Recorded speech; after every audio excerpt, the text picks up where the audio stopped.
Welcome to this week's edition of Branches, our small group initiative for the BCN family, where we believe that big things can happen in small groups. As we continue on with our Why series, this week we are tackling the tough subject of tragedy and suffering. Tragedy can strike so quickly and disruptive while going about our everyday lives. In the blink of an eye, the world can be changed.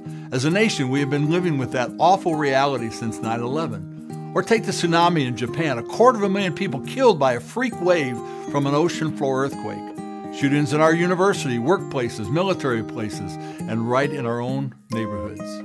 Tragedy is not far from home. In our private lives, we have all experienced tragedy in some form. And if you have avoided tragedy at this point in your life, thank God that you have been spared. But recognize it is only a matter of time when tragedy will come to all households. When tragedy occurs, our first nature is to question. Well, most of us know that God does not cause tragedy. The Bible states clearly that God does not willingly afflict or grieve the children of men. The greater problem for most believers is this: why does God allow such awful things to happen? In fact, that's the number one question surveys tell us that people would like to ask God. It's the number one intellectual reason for rejecting the existence of a loving God, and it's a question that deserves an answer. Read John chapter 9, verse 1 through 41, and you will find in Jesus' day this was a question asked about the blind man. It is a weighty issue for each of us to understand, but trust God in all His work through each of our lives in all circumstances. So let's take some time to talk about this as a group. Here are some questions you can use to start up some conversations. How does God view human suffering and death?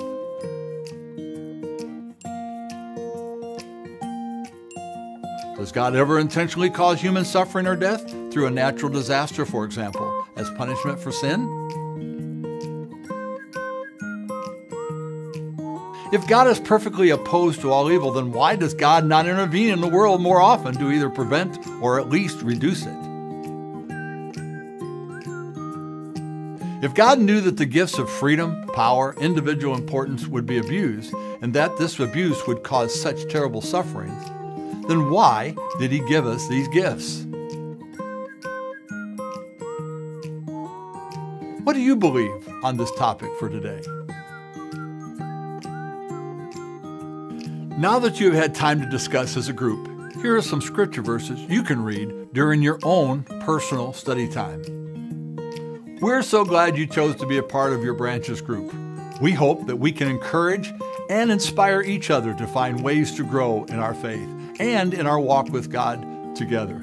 Thank you and have a great week.